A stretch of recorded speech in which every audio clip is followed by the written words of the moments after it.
This is the Urban Astronomer Podcast.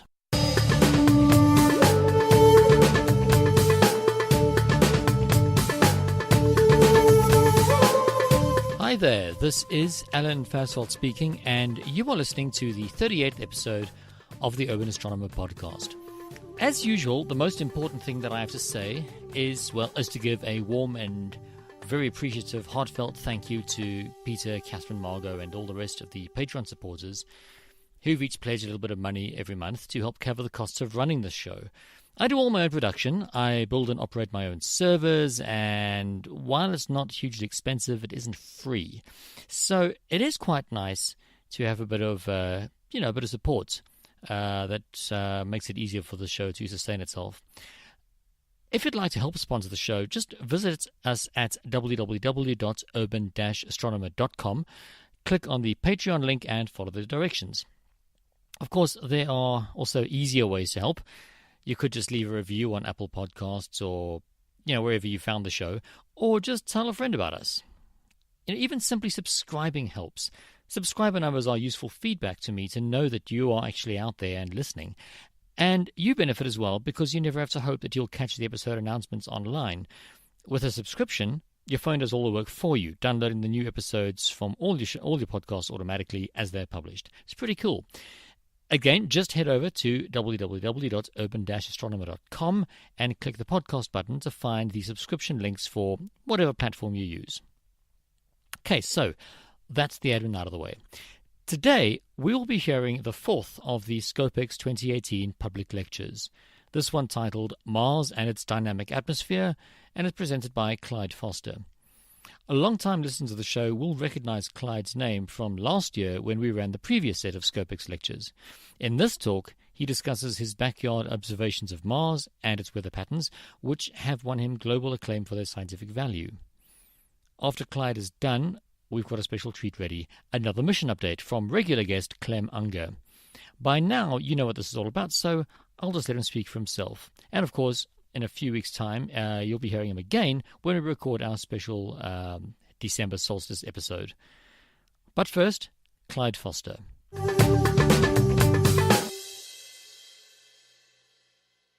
Good afternoon. The volume all right at the back? Cool.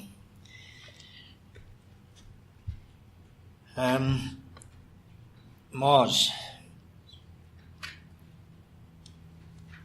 We're living in amazing times, specifically those of us that are involved in amateur planetary imaging.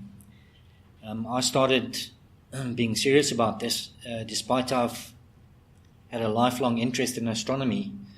I really became involved in planetary imaging in 2014, when I upgraded the telescope in my home observatory. And at that time, the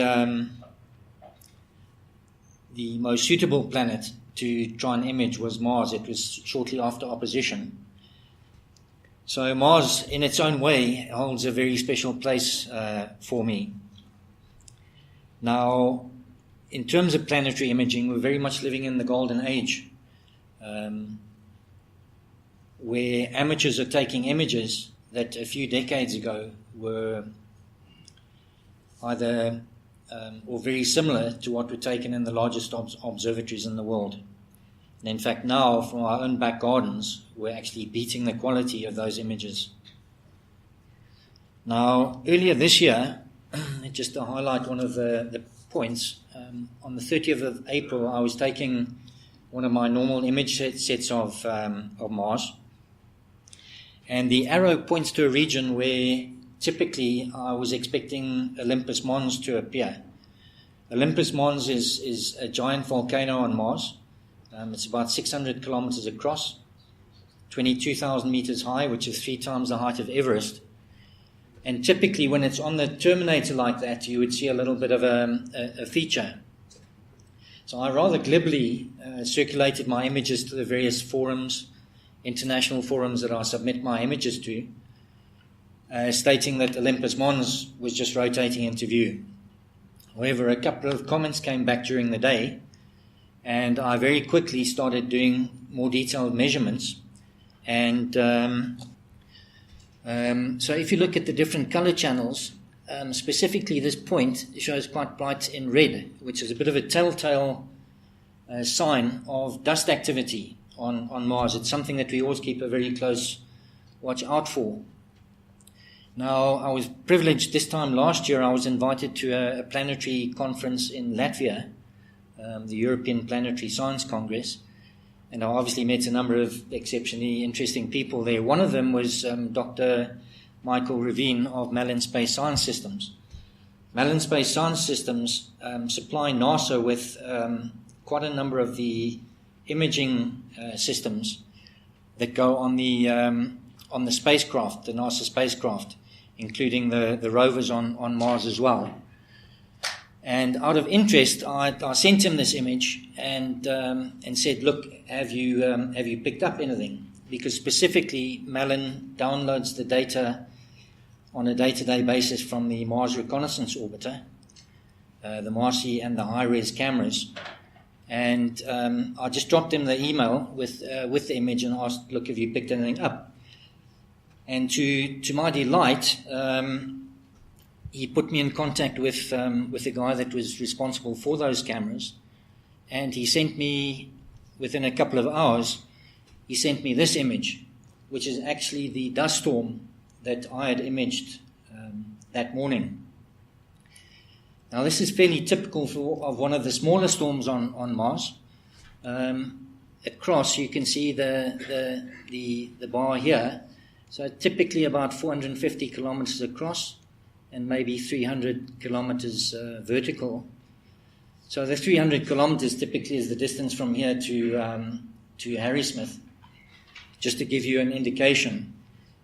Just to show how close it was to Olympus Mons, these lines here are actually the outer reaches of the volcano, and you can see the flow patterns.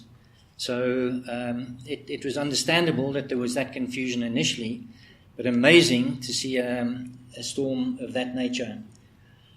I think it highlights a couple of issues, just the interaction that we have as amateurs now with the professional community and the way that we're able to interact constructively together. But one of the other aspects about this is if you go to various databases, I was the only person on Earth to have imaged that storm that morning. So that obviously brings its own excitement in terms of the type of work that we're doing. Just a little bit of history of observations of Mars. The first serious observation was put down to Christian Huygens, the Dutch astronomer. And he was actually able to pick up one of the dark features on Mars, which we now know as Syrtis Major. But over the years, as telescope technology developed, we were able to pick up on the polar caps, and obviously we picked up changes that were taking place on the planet. So the features weren't necessarily staying the same year after year.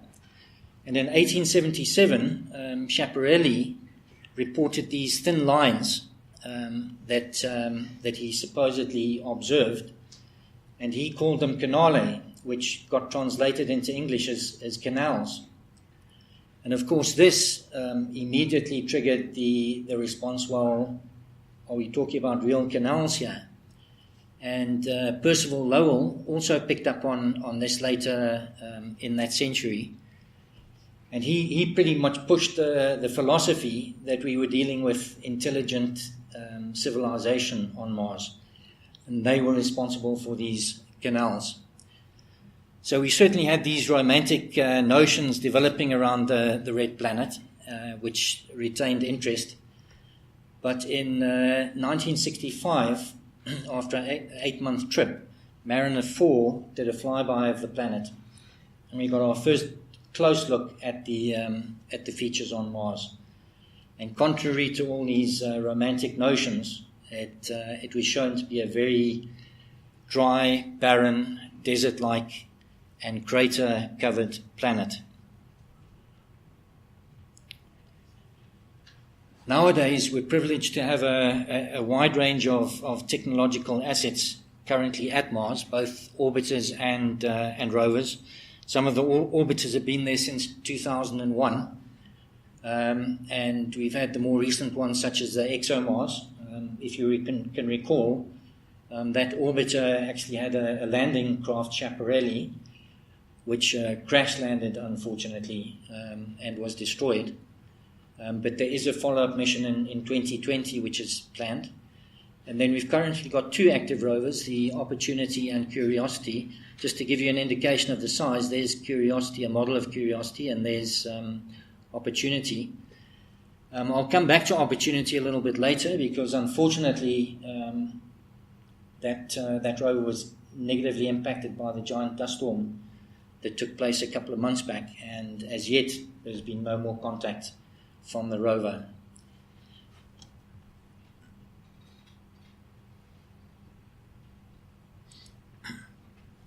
Now these spacecraft, the orbiters, the rovers are sending back a huge amount of information. So the data that we're getting has gone exponential, and yet there's so much still to be learnt about the planet and so many secrets that it's still holding.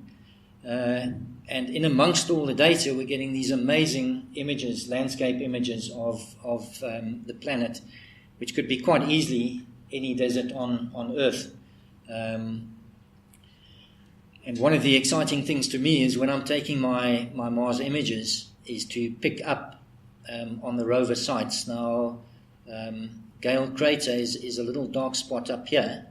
This is Syrtis Major, the dark feature that I mentioned a little bit earlier. So this projector isn't maybe giving the best rendition of the images. But there's a small dark spot here which is Gale Crater, and whenever I'm imaging that, I know that little rover is down there. And it's incredible to think that possibly in my lifetime I may be taking images of Mars looking down on locations where people are.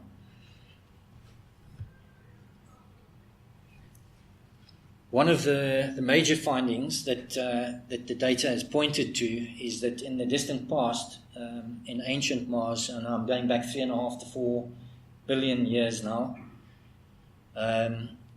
it appears that Mars had a very wet climate, and in fact had oceans in the northern hemisphere. This is the North Polar Cap, and the indications from the data that we have is that there was a substantial ocean in that hemisphere. Also, that the atmosphere was much more dense in those days, and subsequently that's been stripped off by the solar wind over the billions of years.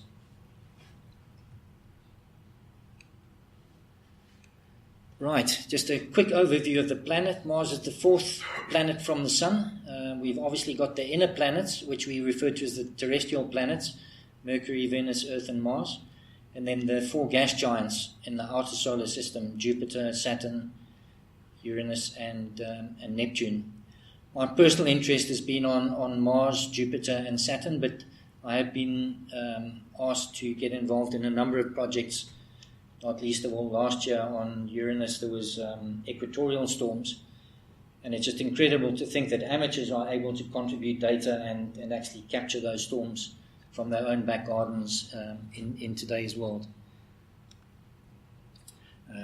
Mars is just over half the size of the Earth. It's the 2nd smallest planet in the solar system behind Mercury, and it's about twice the size of the Moon, and comparable, a little bit larger than some of the largest satellites in the solar system, namely Titan at Saturn and Ganymede, the largest at Jupiter. And we've obviously got dwarf planet Pluto, substantially smaller. Mars orbits the Sun about 1.5 times the distance of Earth, and as such, obviously, the Martian year, for it to go once around the Sun, is substantially longer than Earth year. In fact, very close to twice the length of an Earth year.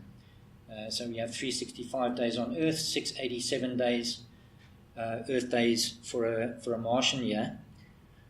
The Martian day, interestingly enough, is very, very similar to the length of a day on Earth. It's about 40 minutes longer than an Earth day. So it's quite interesting on a night-to-night basis when you're doing progressive Mars imaging.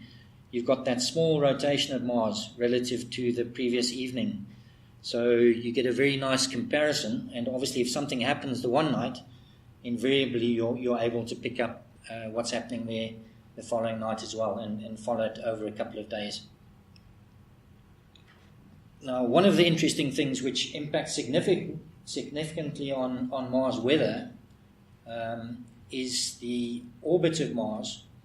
Now with Earth, if you look at the orbit of Earth, the closest it goes to the Sun is 91 million miles, or 147 million kilometers, and the furthest it goes is 152 million. So it's almost a perfect circle, very close to being a circular orbit, with only a 3% difference between the closest and furthest. With Mars, however, the closest is 207 million, and the furthest is 243. So there's actually a 20% difference. And you can imagine that when Mars is closest to the Sun, we're getting a substantially higher amount of solar energy being captured by the planet.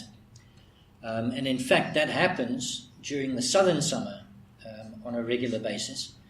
So you can understand that the southern summer is more intense than the northern summer when Mars is further from the Sun. And interestingly enough, invariably this region here, from southern spring to southern summer, where Mars is closest to the Sun and is getting the most energy, that is the well known as the classical dust storm season, which is understandable. This elliptical orbit of Mars also impacts significantly on how we see Mars from Earth. Obviously, if Mars is closest to the Sun, when we have opposition is when the Sun, Earth, and Mars are in line. In other words, when Earth and Mars are closest together.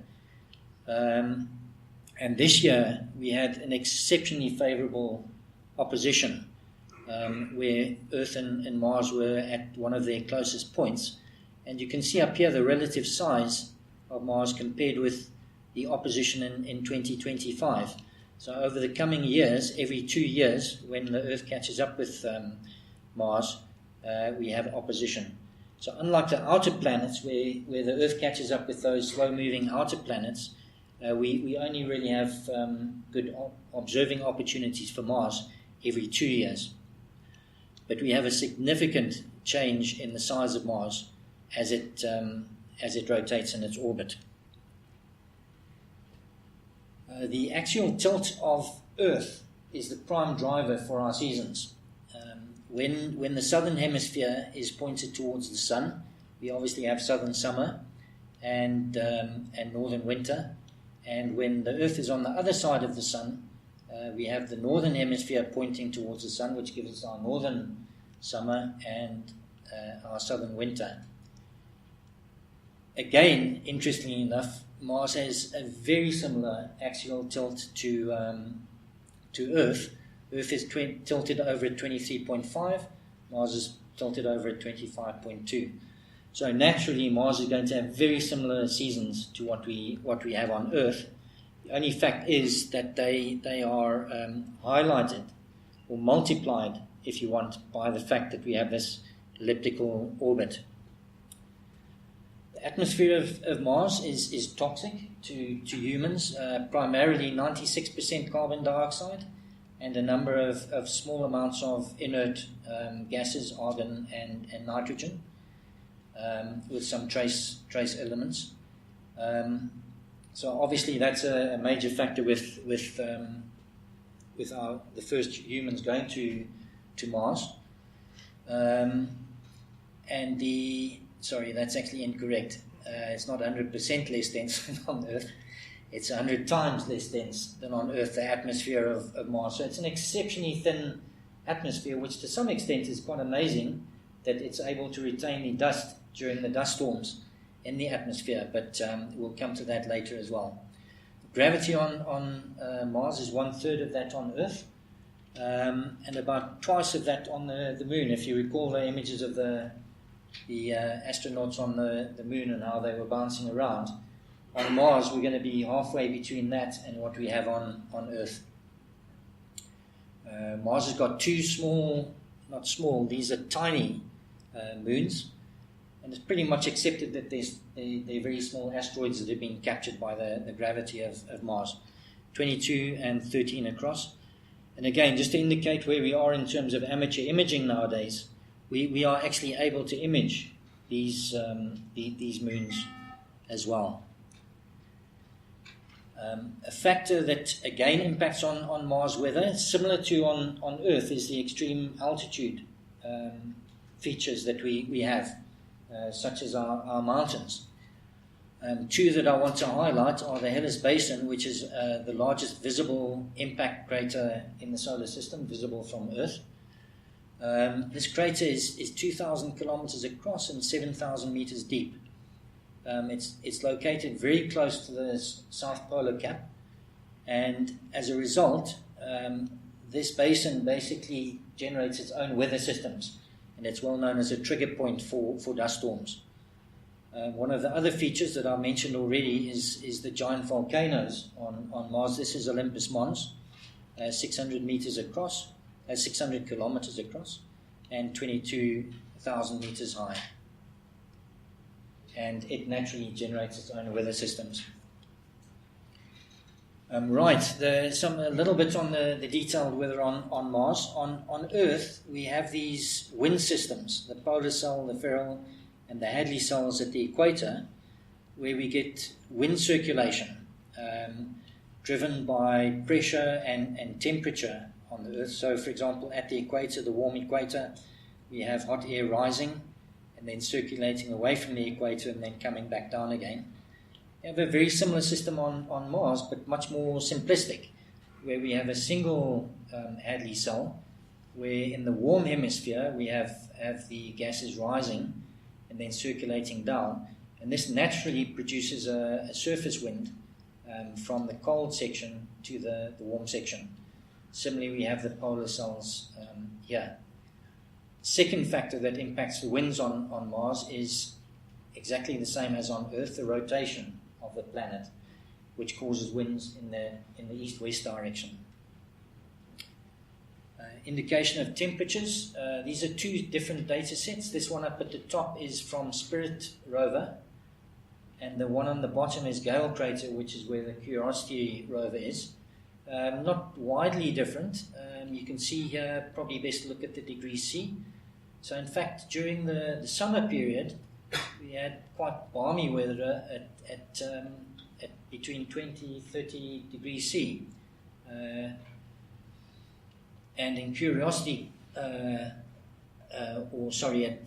Gale Crater, we only got up to 20.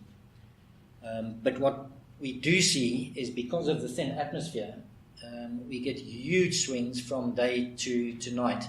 So we can typically be up at 20 degrees C during the day in summer, but we're still dropping down to close to minus 80 degrees C at night. An intense temperature swing. The polar caps are fascinating, and again, these are features that we can monitor as planetary images, and often we see these type of indentations in our images.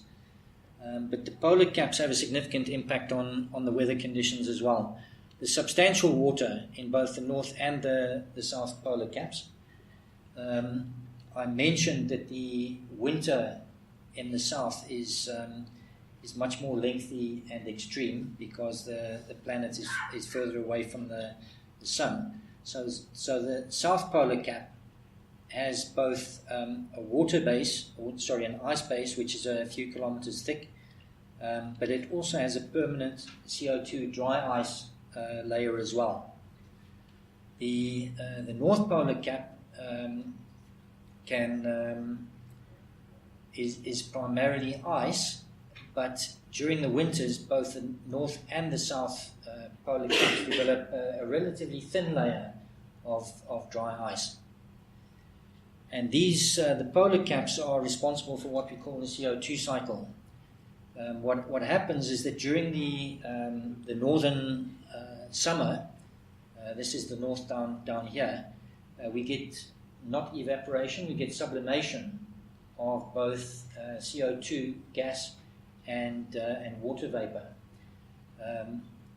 The atmospheric pressure on Mars is so low that the ice does not go through a water phase before it goes to vapor. So we refer to sublimation rather than evaporation or boiling. And as the vapor evaporates, it starts moving south, and we see the clouds of both CO2 and water vapor as they move towards the winter season in the south. And we're able to monitor these cloud formations on a regular basis. Just out of interest, this is actually Olympus Mons, and mountains on Earth, as they push moist air upwards in the atmosphere, it obviously cools. And that's why on the high mountains we get these orographic cloud formations, and that's actually orographic cloud over Olympus Mons. There's 3 other big volcanoes here, which also have those clouds over them. Right, the dust storms.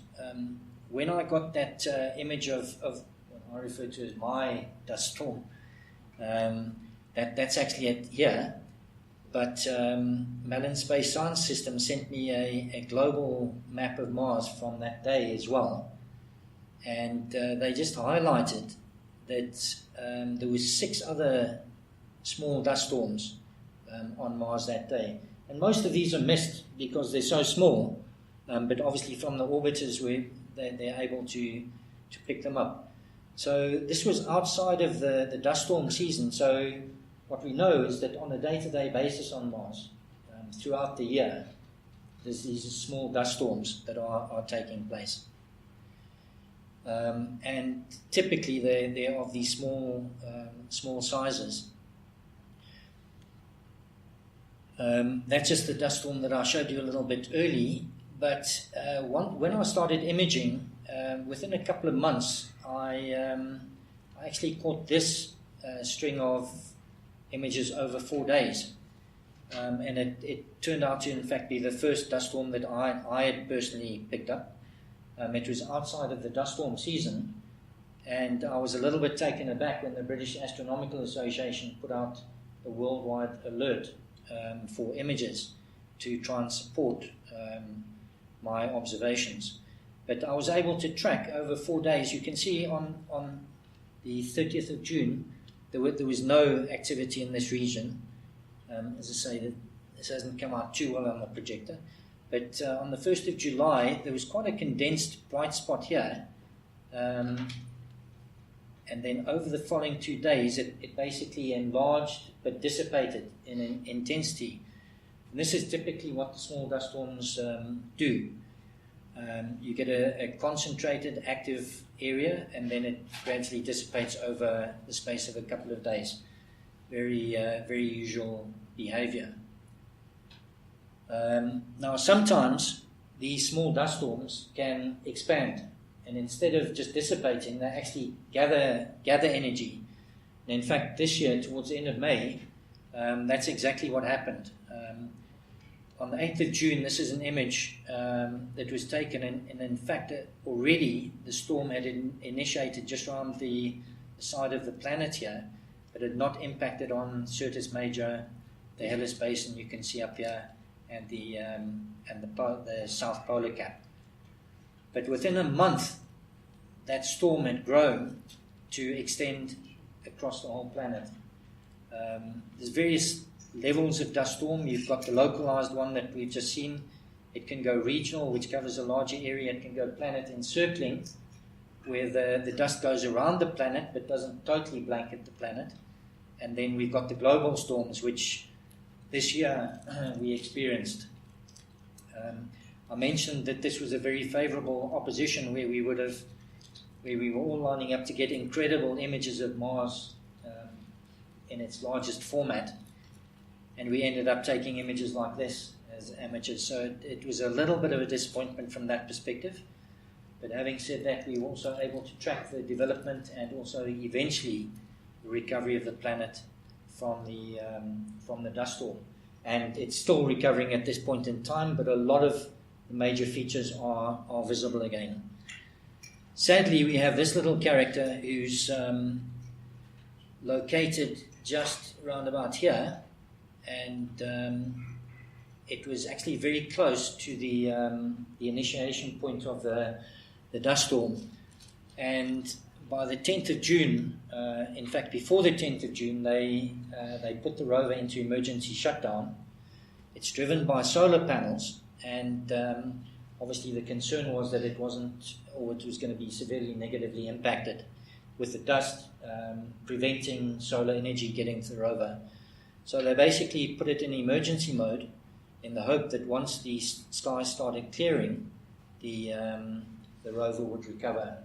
Sadly, the latest reports I've seen from about a day ago indicate that the rover has still not recovered, and they've basically given it until the end of January and if it hasn't recovered by then and started sending signals, they're basically closing the mission. Very sad, as Opportunity landed in 2004 with the objective of having a 90-day mission, 3 months. 14 years later, this little character has still been doing science on Mars. That is engineering of note.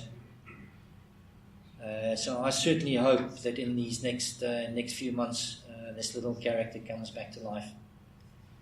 Right, just to wrap up. I started off saying that we're living in amazing times. We are. To be able, from our own back gardens as amateur planetary imagers, to monitor weather systems taking place on other planets, whether it's Mars, Jupiter, Saturn, Uranus, Neptune. It is indeed the golden age. Here we can see cloud fronts that move over the space of a couple of days. We've got a jet stream carrying some dust up here. You've got the polar caps that are changing on a regular basis. Whenever I get any of these planets coming on my screen, I'm just waiting to see what is happening. You're looking at a planet in real time and seeing this level of detail. That's just a quick one of the system that I've got. I've got a roll-off roofer assembly. That's a scope that I installed in 2014, which really triggered my planetary interest.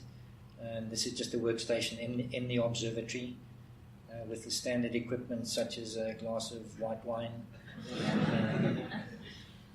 And then just to close off, I've got two images, comparison images. This is from 2016, about 10 days apart, but the orientation of Mars was the same for the two.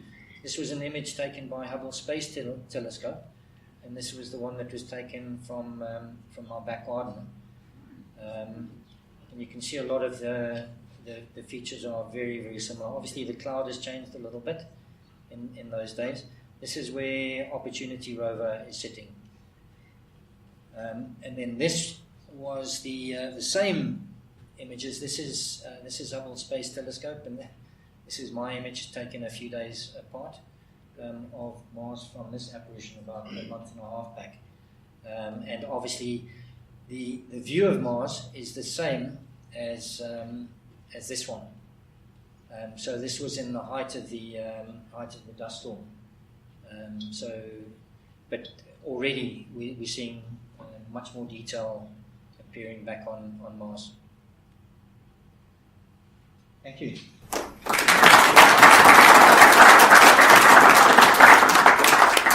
Thank you very much, Clyde. We have time for a few questions.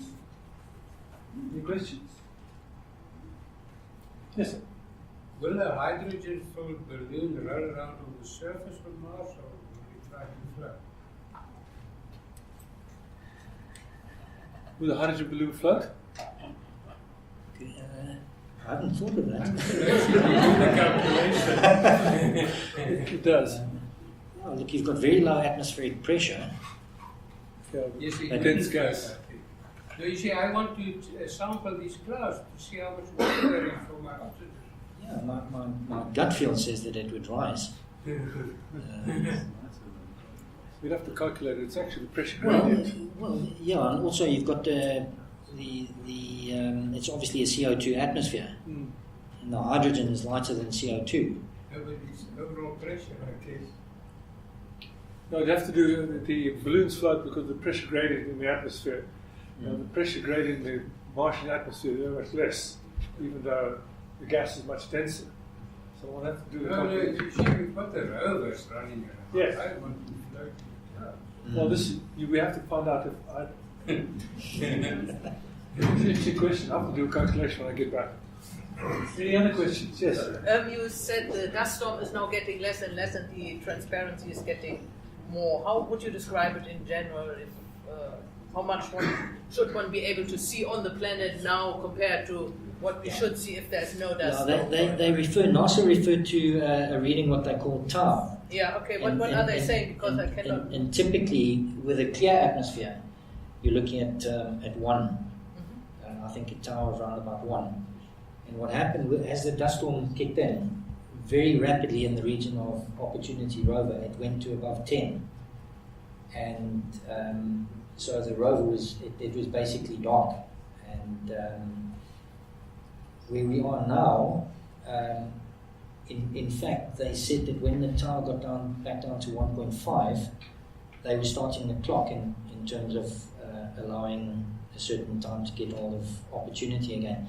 And that clock started ticking on Wednesday. So that means we are down at 1.5. 1.5, so we well back. And I can see I'm imaging almost every evening at the moment. And the details that we're seeing are pretty much all starting to come back.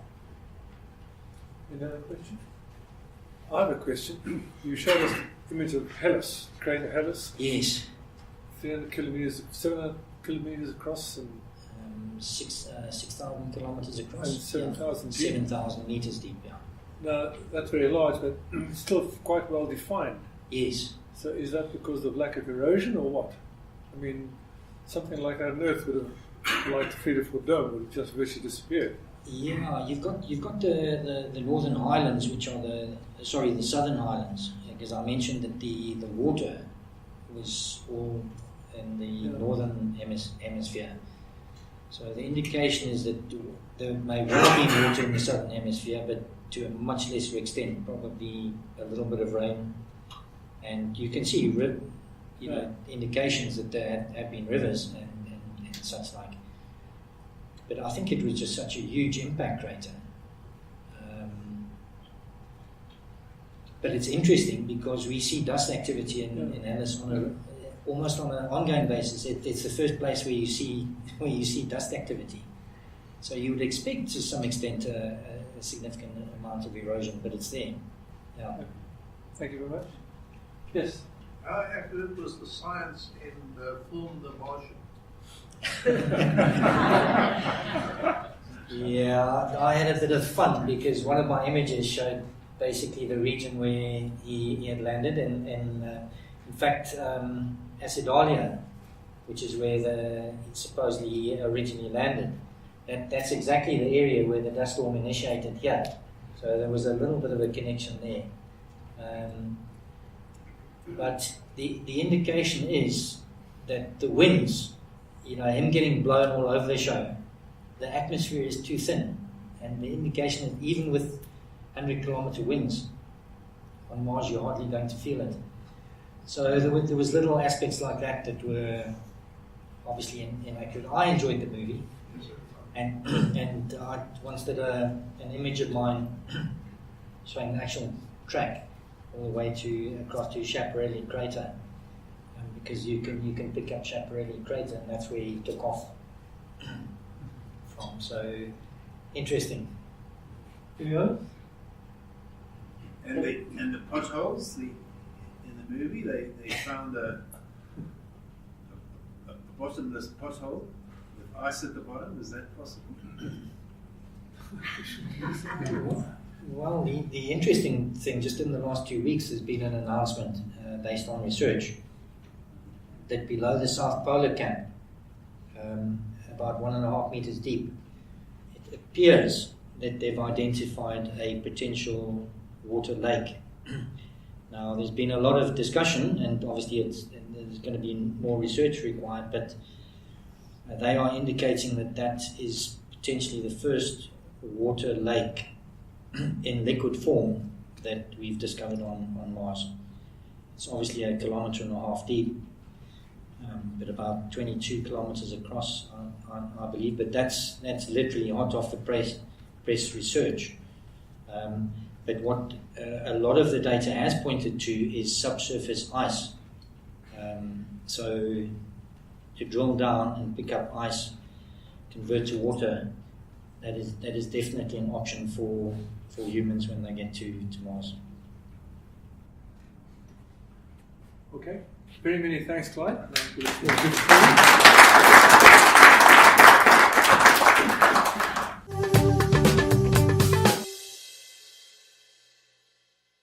Welcome to Mission Update for December 2018 on the Urban Astronomer Podcast. I'm Clem Unger and I will be your host for this part of the show. Coming up on Mission Update, white-knuckle ride to the surface of Mars. NASA's InSight mission successfully touches down on the red planet.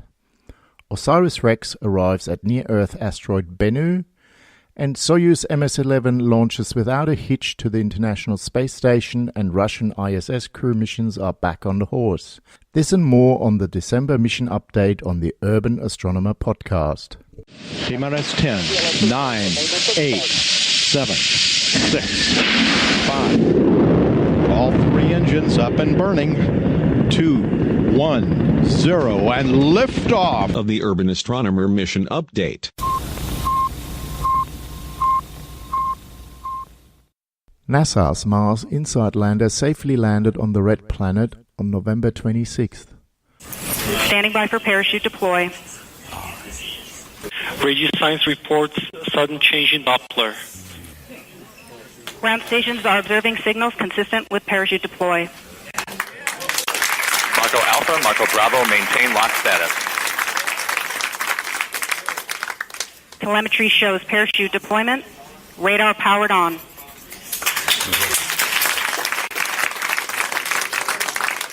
Heat shield separation commanded. We have radar activation where the radar is beginning to search for the ground.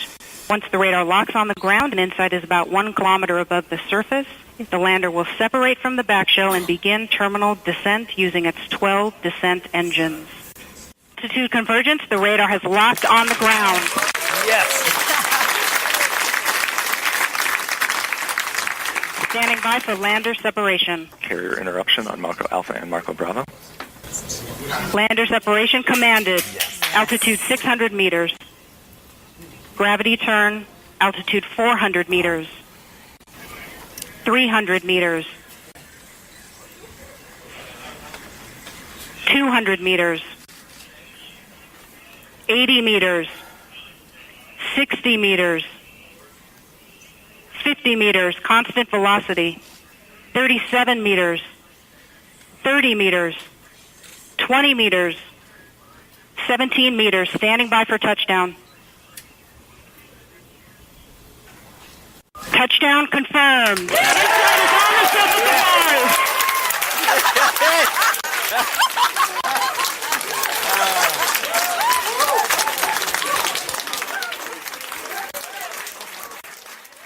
The probe was launched aboard a Falcon 9 rocket from Vandenberg Air Force Base in California on May 5th. The progress of the EDL, or entry, descent and landing of InSight, was monitored by MARCO, or Mars Cube 1A and B, two CubeSats that were launched with InSight and were traveling alongside the main spacecraft. The proof-of-concept interplanetary CubeSats were used as communication relays, providing a steady flow of data from the descending lander. The landing on Elysium Planitia brings the number of NASA's successful landings on the red planet up to 8. Over the next 2 years, the lander will investigate with its international science payload the interior of Mars and hopefully help to solve some of the mysteries of the red planet. 2018 is the year of the near-asteroid missions. After JAXA's Hayabusa 2, NASA's OSIRIS-REx has safely arrived at its target asteroid Bennu on December 3rd, American time. So just to remind you that we're live here at Lockheed Martin, and we are just about to arrive at the asteroid Bennu and begin proximity operations to study this asteroid, eventually returning a sample back to Earth. After this burn is completed, we're going to be approximately 7 kilometers away from Bennu. So how much time do we have now?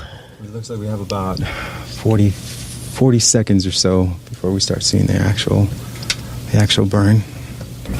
All stations, stand by. Burn has started. Stand by for Bennu arrival. We have arrived.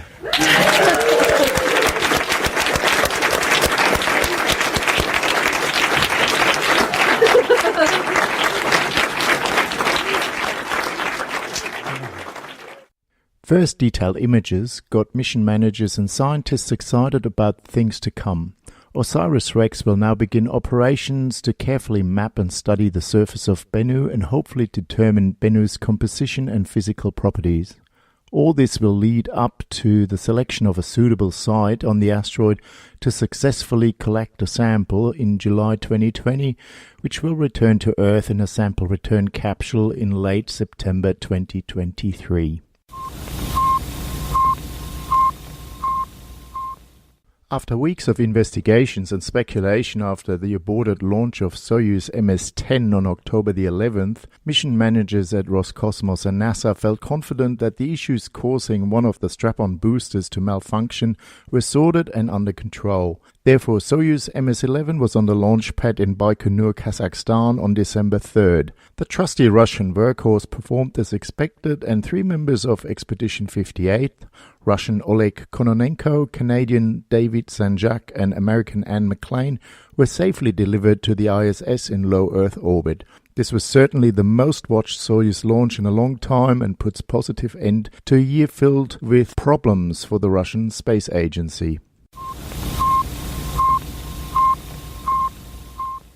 The ultra-successful Pluto, now turned Kuiper Belt New Horizons mission, is set to arrive at its target Ultima Thule in the morning of New Year's Day 2019. The amazing mission, spearheaded by Chief Plutophile Alan Stern, is planning to fly by the 30-kilometer trans-Neptunian object at a distance of only 3,500 kilometers. Not much is known about Ultima Thule, also known as 2014 MU-69, that orbits the Sun every 296 years at an average distance of 44 astronomical units in a nearly circular orbit. An astronomical unit, or AU, is the distance between the Sun and the Earth, or 150 million kilometers, and it will take the signal from New Horizons a little over 6 hours to reach the excited mission and science managers in their control rooms in Maryland and Colorado. So if you're not too hungover and tired from your New Year's Eve celebrations, tune into the live stream from the New Horizons Control Center and witness another chapter of a truly magnificent mission. Our good friend Elon Musk's SpaceX had their busiest year so far, with 20 launches completed at the time of the recording and 2 more to come until the end of December. During the last launch of CRS-16 to the International Space Station on December 6th, the Cargo Dragon capsule was safely delivered to orbit as planned, but the return of the first stage booster to its designated landing site at Cape Canaveral did not go totally to plan. It seems that a hydraulic problem caused one or more of the titanium grid fins on the booster to malfunction, resulting in an uncontrollable spin. The rocket touched down softly in the shallow water away from the landing pad and subsequently tipped over. After the landings of the first stage boosters almost have become a routine for SpaceX, this malfunction is the first hiccup for Elon Musk's rocket company in a long time.